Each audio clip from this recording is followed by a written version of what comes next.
క్రీస్తునందున్న ప్రియులకు ప్రేమతో వందనాలు తెలియజేయుచున్నాను. జనవరి 28వ తేదీ 2024.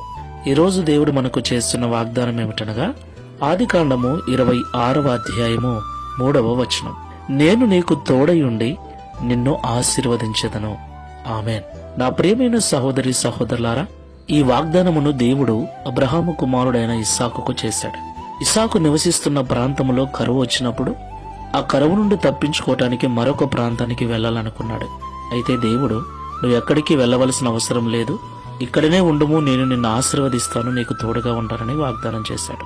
ఇస్సాకు కూడా దేవుడు చెప్పినట్లుగానే అదే ప్రాంతంలో ఉండి ఆ సంవత్సరము పంట వేసి నూరంతలుగా ఫలము పొందెను అని మనము చదువుకుంటాం. దేవునికి మహిమ కలుగును గాక.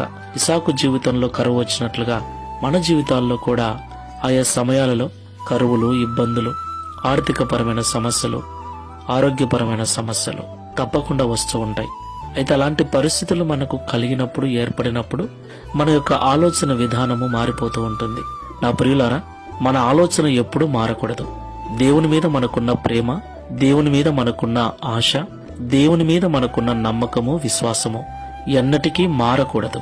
ఎందుకంటే ఎలాంటి కరువులోనైనా, ఎలాంటి ఇబ్బందిలోనైనా, ఎలాంటి పరిస్థితులలోనైనా సహాయం చేయగల సమర్థుడు మనం ఆరాధిస్తున్నటువంటి దేవుడు. పరిస్థితులన్నిటినీ మార్చగలవాడు, ఆశ్చర్యకార్యములు జరిగించగలవాడు. విశ్వాసముతో, నమ్మకంతో ప్రార్థన చేసుకుందాం. ప్రేమ స్వరూపుడమైన తండ్రి, పరిశుద్ధుడైన ప్రభువా, మీకు స్తోత్రాలు. నేను నీకు తోడై ఉండి నిన్ను ఆశీర్వదిస్తానని ఆనాడు ఇస్సాకుతో వాగ్దానం చేసినట్లుగా ఈరోజు మాకును వాగ్దానం చేసినందుకు స్తోత్రాలు. నిజమే తండ్రి, ఆయా సమయములలో మా కుటుంబాలలో, మా వ్యక్తిగత జీవితంలో ఇబ్బందులు ఎదురైనప్పుడు నీ మీద మాకున్న విశ్వాసము, నీ మీద మాకున్న నమ్మకము, నీ పట్ల మేము కలిగి ఉన్న ప్రార్థనా జీవితము, మా ఆలోచన విధానము మారిపోతుంది.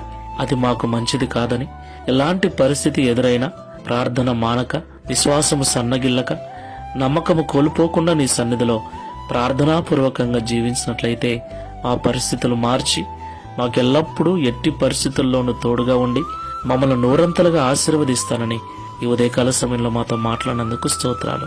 ఈ ప్రార్థనలో ఏకీభిస్తున్న మా ప్రియులను జ్ఞాపకం చేసుకోండి.